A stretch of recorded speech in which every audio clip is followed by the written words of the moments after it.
Ngay napakahirap na maging isang tunay na Kristiyano. Mga kaibigan, mga kapatid, purihin natin si Jesus, Maria at Jose. Narito na naman ang inyong lingkod, Father Bob, isang paring Karmelita.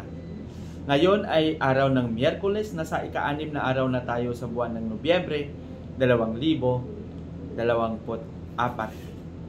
Ang ating pagninilay sa araw na ito ay babahagi sa atin ni San Lucas, Kapitulo 14, versikulo 25 hanggang 33. Dito sinabi ni Jesus na kung gusto mo na maging tunay na disipulo, pasanin mo ang iyong cross at sumunod sa Kanya. Napakahirap nga. Ang cross na ito ay hindi lang ito literal na cross na gawa sa kahoy o gawa sa bakal o anumang material. Ang krus na ito yung mga tungkulin na ginagampanan natin sa pagpapakita natin na tayo ay talagang handa na mag-alay ng ating sarili alang-alang sa Kanyang paghahari. Halimbawa, kung ikaw ay isang estudyante, kailangan na maglaan ka ng oras, dedikasyon sa pag-aaral, maging mabuting estudyante na hindi tumatakas, gumagawa ng mga assignment, at talagang nagsisikap upang makapagtapos sa pag-aaral.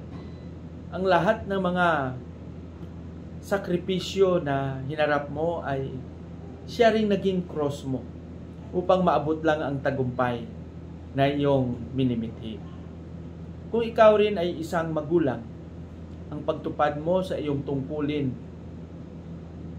sa iyong asawa at mga anak, pag-aalay mo ng iyong panahon, kakayahan at talento, yan din ay isang cross na pinapasan mo. Lahat tayo ay may iba't ibang cross. Lahat tayo ay may iba't ibang guhit. May iba't ibang laki ng cross.